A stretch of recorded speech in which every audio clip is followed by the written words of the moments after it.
What drives you? What inspires you? You know why you're thinking about your education and career. You just need to know how to make your vision a reality. Indiana Wesleyan University will get to know you and your goals, challenge you to achieve, and support you beyond graduation day. We're regionally accredited and offer a tuition guarantee to save you money on more than 160 online degree programs. You know why? IWU is how. Visit iwuishow.com to learn more.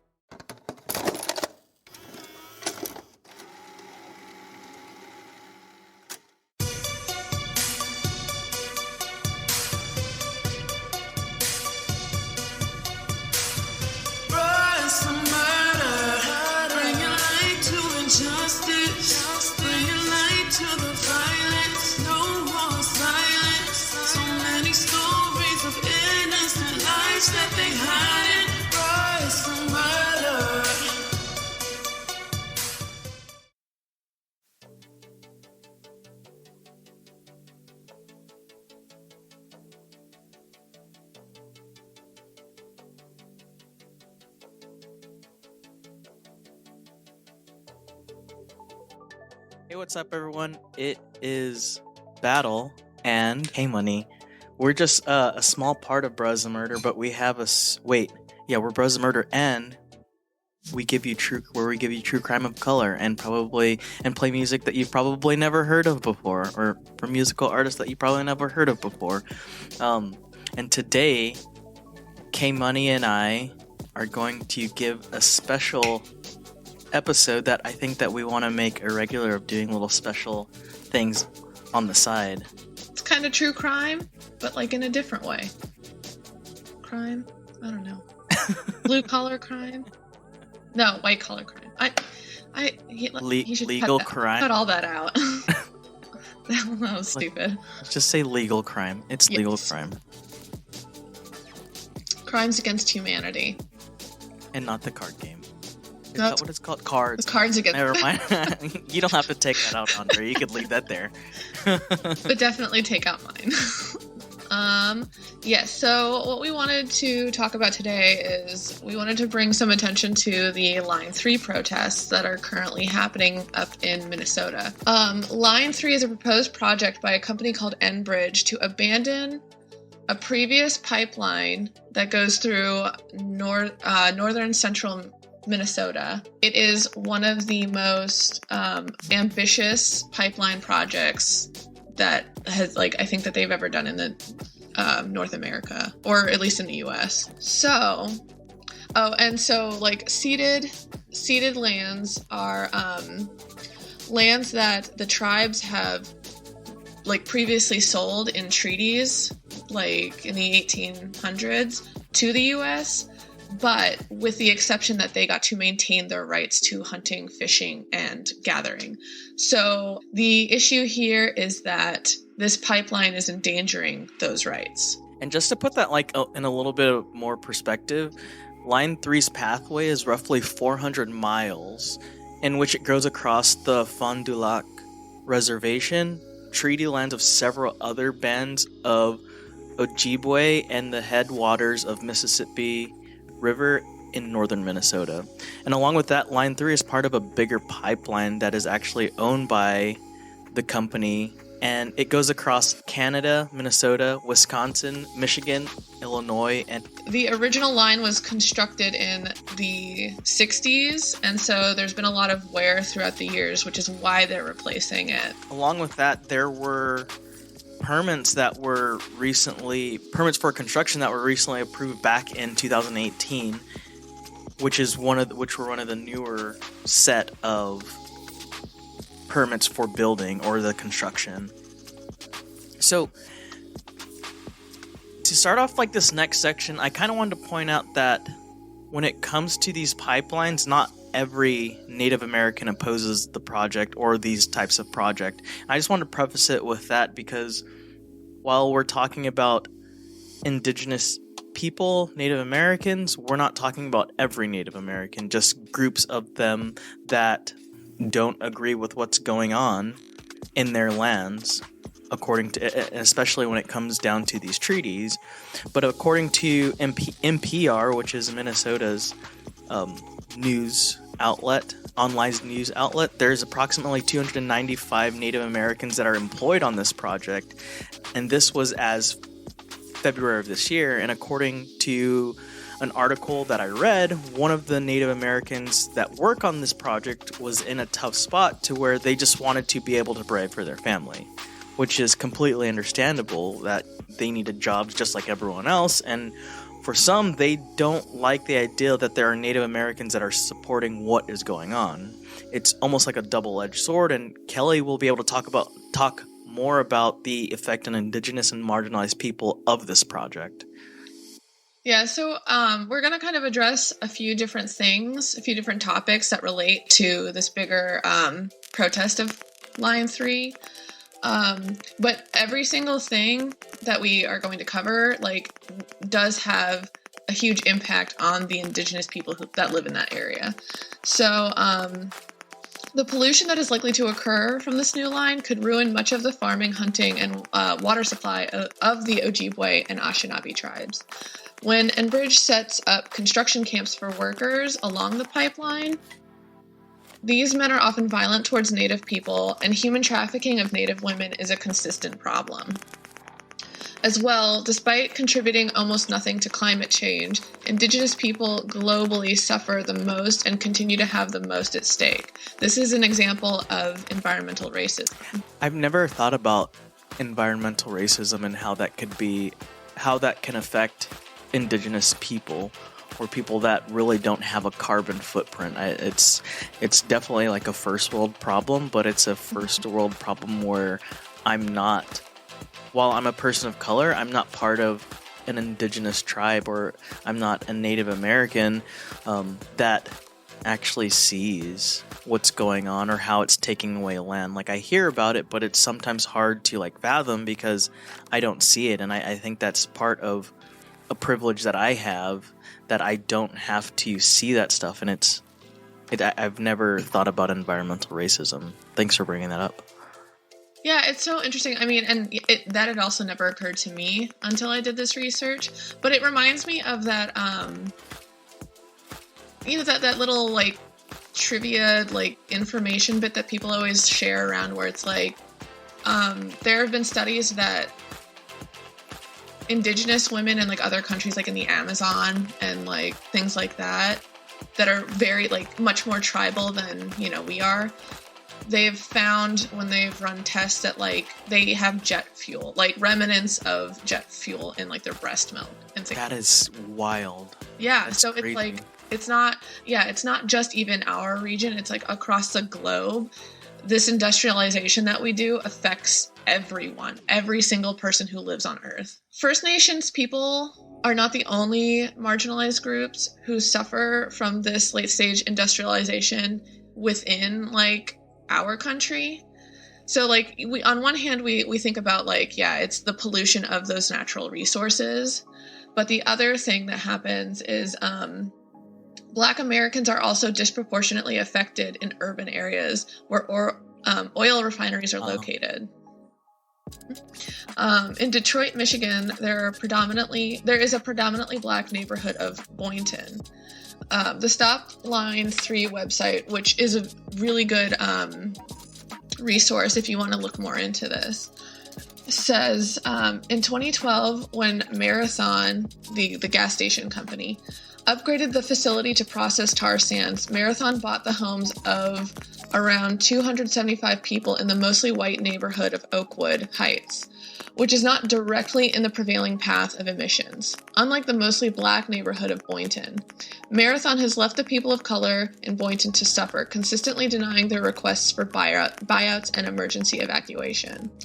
Those in Boynton have been documented by the Michigan Department of Health to be disproportionately affected by ailments caused by the significant pollution, including but not limited to cancer, respiratory disease, and kidney failure.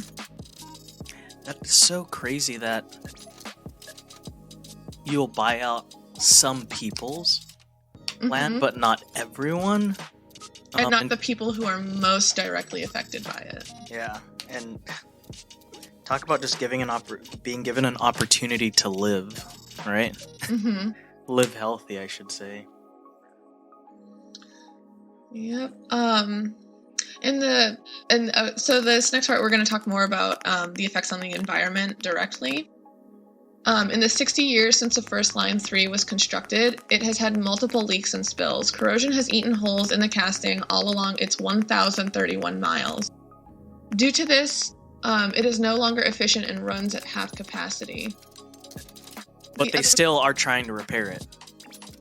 Or they're still trying to move it. Yeah, even though it doesn't even they don't even use it at capacity, at the capacity that it's supposed to.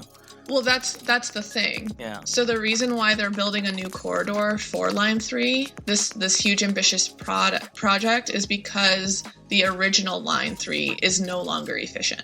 Yeah. Which again is it doesn't. I mean, why not recycle? I'm not an reuse? oil person.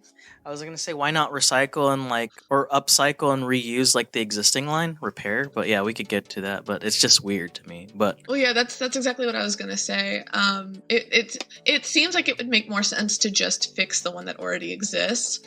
But my guess with that is that if they go in and dig it up, it's not just repairing the pipeline; it's also having to go and clean up all of the contamination.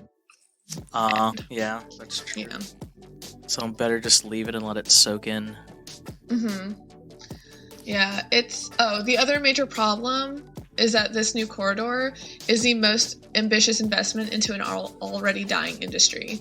So not only would it be transporting crude oil, but the version transported, called tar sands, is one of the most harmful forms of fossil fuel, releasing the most greenhouse gases when burned.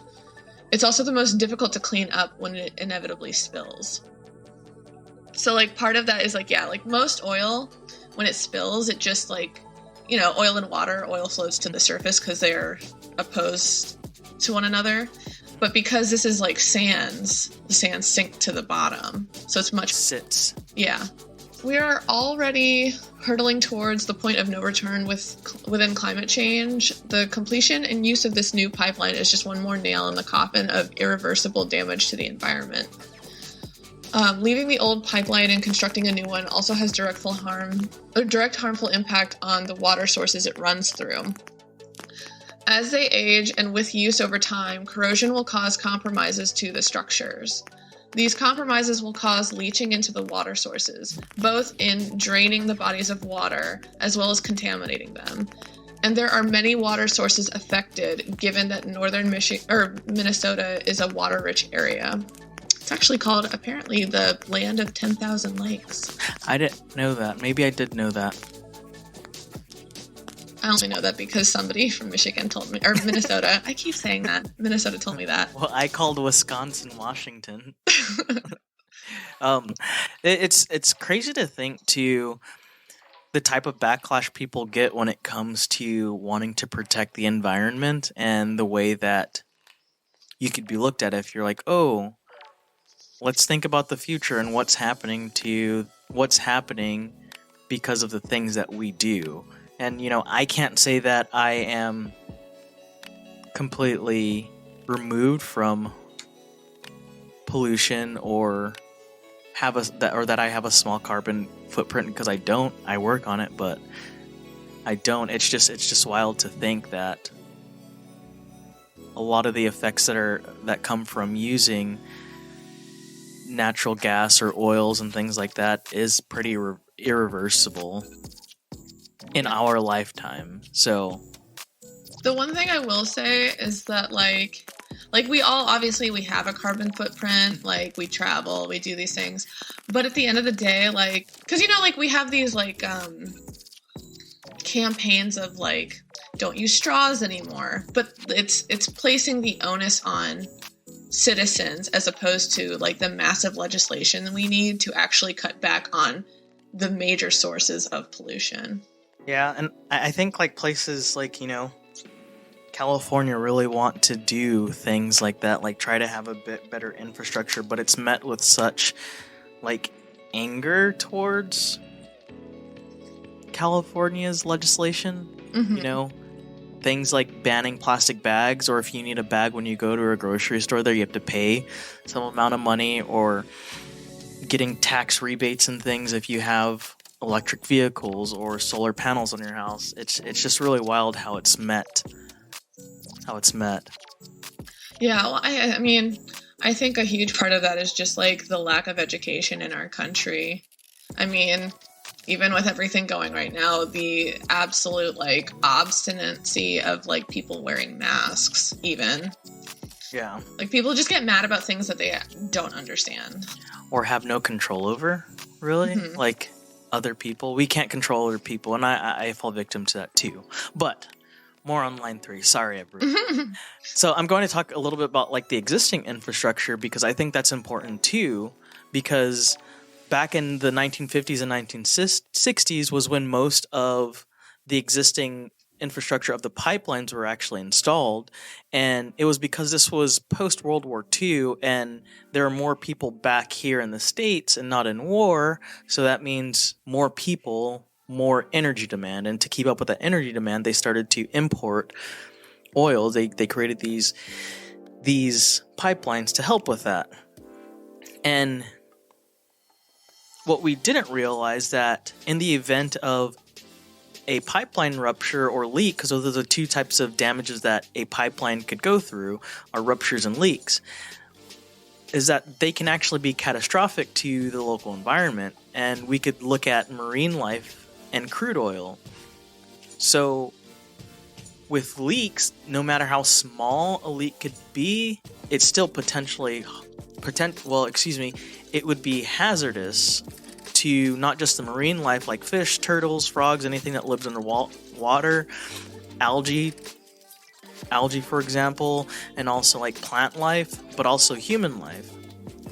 Just think also about how when you have that layer of oil on top of the water, it blocks out sunlight, so that causes more like algae growth, but it doesn't let light in to have other plants grow, and it also affects how fish reproduce or different marine life actually reproduce because of the oil. So essentially it stops the reproduction of new life that can help sustain human life. Moreover, there are a lot of different types of birds or waterfowl that face higher mortality rates as their feathers get coated in oil, rendering them not able to fly. So that is also catastrophic in the sense too that they can get stuck there and eventually they can drown, or they can ingest the water that has the oil mixture in it, which can potentially or really just kill them and damage their internal organs from no return. And also, if they do make it out, they have long-lasting effects that affects not just them, but their offspring, and that could change over time. That could change genetic makeup. It's a lot of time, but it could change genetic makeup on how these birds reproduce or live, and how they have to adapt to these ever-changing environments. But I think there's a lot that we can do, even if it's just talking about it to bring more awareness and everything. But really where it lands, where it comes down to, is the legislation and different injustices that we see and how we could try to change. And I think it's important to talk about. So. Mm-hmm. And at every step of this process, tribal governments have been excluded from the conversation. So they haven't been consulted. When in the state of Minnesota, there's an executive order written by the governor that requires consultation with tribal chiefs and elders. Yeah. So they don't get. There's no correspondence between the state or these builders and. Yeah, to the point with which it's not even that it's just they haven't consulted, they purposely exclude them. I wonder why. Yeah, I can't imagine. What seems to be the biggest issue is how property law is interpreted in the situation. So in the mid to late 1800s, the Ojibwe tribe signed a series of treaties with the U.S. government, negotiating rights to the lands on which they lived. So the Ojibwe sold the actual land while reserving their rights to hunt, fish, and gather. And it's the gathering of like plant resources for sustenance, like wild rice that is native to the area.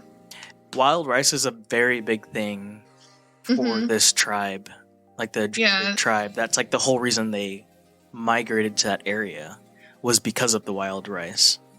Yeah, and I think it's like it plays a big role in a lot of their traditions and ceremonies, I believe. Yeah, they wanted to reserve the rights to the things that they would need to survive the way they had before the treaties were signed. The indigenous people were also left to govern themselves as their own sovereign nation. Thereby, the treaties signified an agreement between two separate nations. So, while technically building the pipeline doesn't stop the indigenous people from exercising their rights on the ceded lands, the usage of this pipeline is likely to have grossly detrimental effects on the resources. Which they depend heavily on if you didn't get that. Not you, Kelly, but everyone that's listening right now.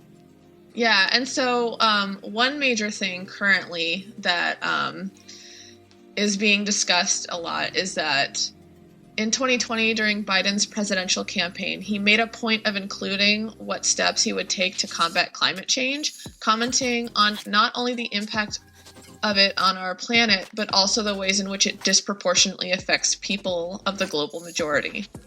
As part of that, one of the first things he did when he came into office was the canceling of permits that Trump had granted to the TC Energy Corporation, which is a Canadian oil company, to build the Keystone XL pipeline. Despite that, he has remained silent on Line 3, even though it poses the same risks to the Ojibwe tribes that Keystone would have had on the Rosebud Sioux, the Assiniboine, and Gros Ventre tribes. So, which another thing that's interesting too is that he even commented and I think stopped drilling on Line 5, but Which not. We're going to talk about a little bit. Yeah. But yet, like, with all the attention that this has gotten, there's, crickets from the administration. It's just crazy to think that not much has been done or said about it, because until you brought it up to me, I had no idea that this was a thing, and I had no idea how unfair and unjust things were happening, and that there's a lot of unjust policing happening in that area where they're doing it, similar to what happened at Standing Rock. Yeah, so... Yeah, and that really surprises me because I've talked to a lot of people about this in the process of researching it, and everyone has said about the same thing, which is weird because, I know, I spend a lot of time, on TikTok, and that's how I found out. That's how I got that's how I heard about it to begin with. So, I'm just surprised that it's not as big as Standing Rock. Do you know more, about how... Did you read anything about, how they were policing there and what they were doing as far as, what's going on as far as how the law enforcement or local law enforcement is handling protesters? Because I would imagine, well, from videos that I've watched, and coverage that I've seen on it, it's been pretty peaceful as far as the indigenous people or protesters that are out there. However, I do see some law enforcement, but I think...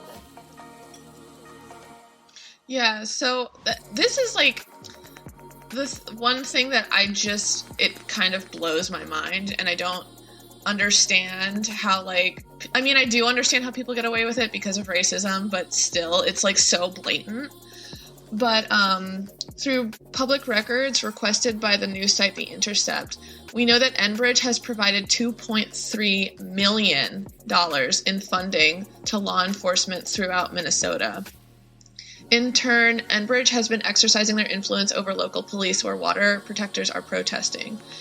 They're even holding training events for officers on responding to protesters. So they're pretty much pumping cash flow into not looking after the environment, but law enforcement to police the area. Yeah. There's even an instance of public officials furnishing to Enbridge names of people who attended an anti-Line 3 meeting. Heads of security have been invited to intelligence meetings held by police.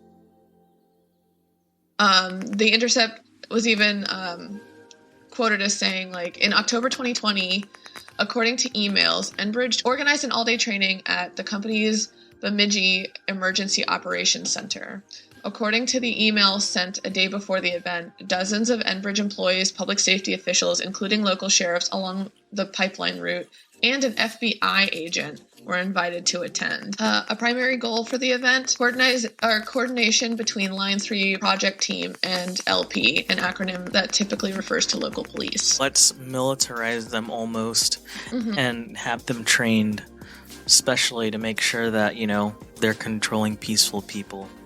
Yeah, and part of the thing that is also, like, I feel like I keep saying this, that's also crazy to me, is it's like, this company, Enbridge is a Canadian company, and the fact that they seem to have more rights to this land to, like, build this pipeline than the people who have owned, like, lived on it forever, you know, is just insane. Like, I mean, I know part of it, like, when I was saying about the property law, they're trying to cover it under eminent domain, but that only applies to if it's a utility, which I guess it would be considered a utility if they were providing the oil to Americans, but they're not. They're exporting it. Not to mention, like, why isn't the Canadian government doing anything? Because they talk a lot about, or I've seen a lot of stuff about Canada, and please, anyone correct me if I'm wrong, but talk about it being more peaceful and, like, looking out for one another when it comes to healthcare and trying to be better about, like, renewables. This is just things that I remember seeing, so I don't have sources for that. And if I'm wrong, definitely correct me. Well, like, one of the things that I've heard pretty consistently is that, like, yeah, like, the stereotype or, like, you know, common idea of Canada is that they're much nicer than us, but when it comes to their Aboriginal people, their indigenous people, they're just as bad as the US as far as, like, you know, not keeping them safe. I mean, they're not to get too far off topic, but I know that there's like a highway of tears where, like, so many Native women have gone missing or been found murdered, and, like, they don't really do enough to protect these women or investigate their deaths. That's unfortunate. So, a little side note, I know we've talked about Enbridge, but I wanted to bring up, Kelly mentioned earlier Line 5, and according to NPR News, again, that's Minnesota's online source for news, that there's more legal action pending against Enbridge for the project called Line 5.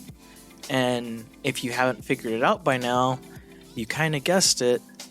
Or if you do guess it, it's that they want to replace another aging pipeline that runs from Wisconsin to Ontario.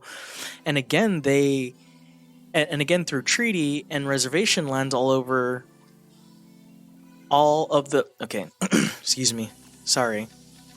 So they want to replace another aging pipeline that runs from Wisconsin to Ontario, and it goes through parts of the Ojibwe tribe or Ojibwe lands and across through the Upper Peninsula of Michigan and finally under the Straits of Mac. The thing that's crazy is that Biden has suspended oil drilling for Line 5, but yet, like, nothing with Line 3, which also doesn't make sense if you think about it, because, like, they're all parts of the same pipeline. Yeah. So, like, if they're not fixing Line 5, there's no, like, and it's not going to be used or commissioned. I don't really know how it works. It doesn't really make sense to cut a new Line 3. You know? It doesn't, because it's with Line 5, it wasn't a leak or anything like that. It was hit by a boat, and that's why they want to repair it. And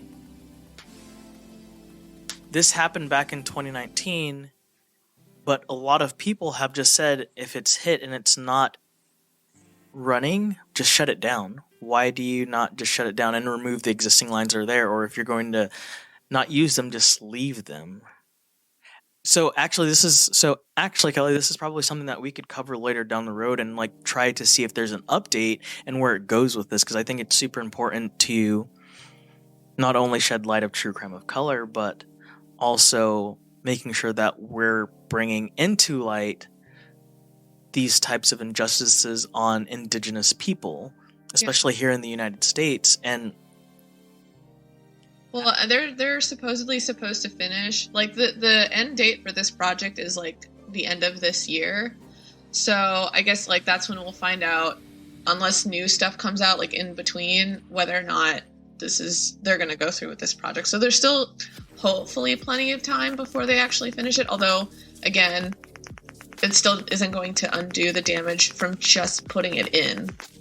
Yeah. But I do have some final thoughts on this, that even though the company brought in temporary jobs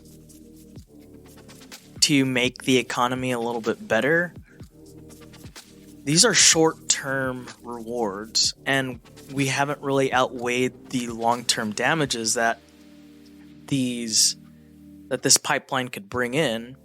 And I think it's something that we need to evaluate or reevaluate, because I don't think, again, we're thinking too far into the future, more so wanting instant gratification, especially if whatever product that they're bringing in is just being exported and not being used here.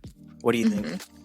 Yeah, I mean, it's just like another thing that doesn't make sense to me is that that's a lot of money to spend. I mean, to cut a whole new corridor through Minnesota, when we could be using those kind of resources, and all the money they're spending on just like funding the police could be used to transition to cleaner forms of energy. Yeah, eventually they're just going to let everyone get Teslas and like everything's going to go solar. I'm being facetious. Kelly and I did have a conversation about the costs and infrastructure of renewables, and it was an interesting conversation just because there's a lot to think about. It's a lot to do, and maybe that's another discussion we could have if everyone wants to hear about it. Yeah. But if you'd like to learn more about Line 3 and the protests, you can go to stopline3.org. There's a lot of information, as well as steps to take action or be a part of the resistance of Line 3.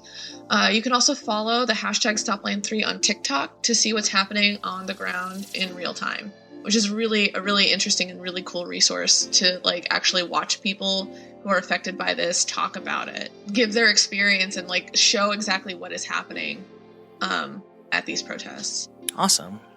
Well, thank you everyone for hanging out and listening to us. And if you have any feedback, please let us know. If you like this type of content that you didn't know about, maybe I didn't know about it, so I just assume everyone else didn't know about it. But if you like this stuff, let us know, because it's something that we'd like to do, try to highlight more of what's going on along with true crime, because this is true crime, but it's like legal true crime, right? Yeah, and things that definitely affect so many of us that so many of us don't know anything about.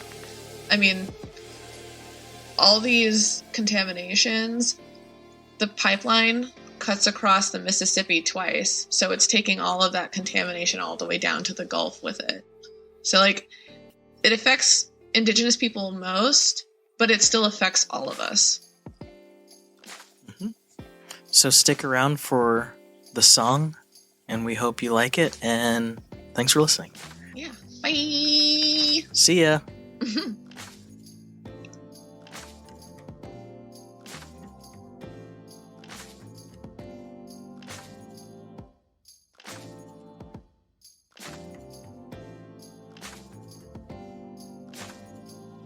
And now, a message from our sponsors.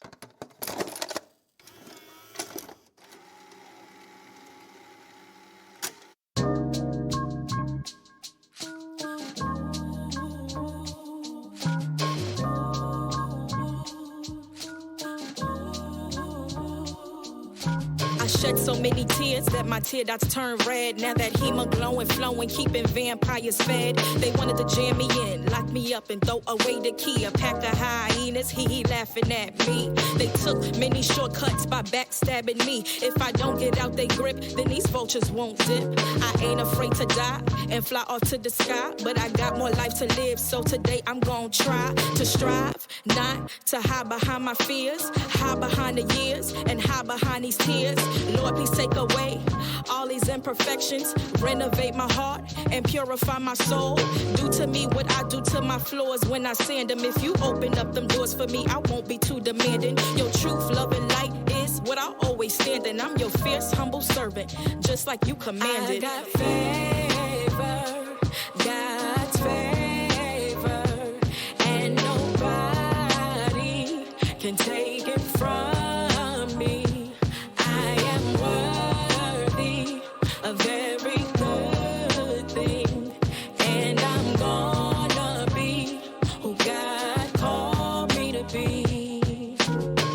Way back then, when my thoughts was full of sin, God's truthful love for me I couldn't comprehend, cause I felt over-processed like a bad lace front job. I'm God's chosen but struggling, that's kinda odd. When you stand close to the light, you bound to get burned. There's some things on this journey I had to learn on my own, but then God was in plain sight. I was never alone. Against me, on this right path, many weapons was formed. They tried to point, aim, release, bullets couldn't catch me. God opened up so many doors I couldn't think to dream. Just imagine what I can do when you believe. Alone in my room I cried, Lord, why you love me? A multitude of blessings I shouldn't have received. Dry your tears, my child, don't you ever doubt me. Throw that sad way of thinking out, cause that's my pet peeve. Many things I have in store, plant your feet and trust me. I got favor, God's favor, and nobody can take it from me.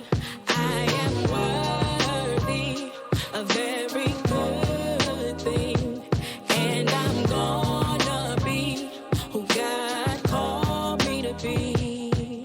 This is Hear My Freedom Cry, a prophetic selection. This for all the times you covered me when I faced mad rejection. When things went left, there you were, making all corrections. That holy Bible in my life was my greatest investment. This for that little girl inside who always wanted to hide.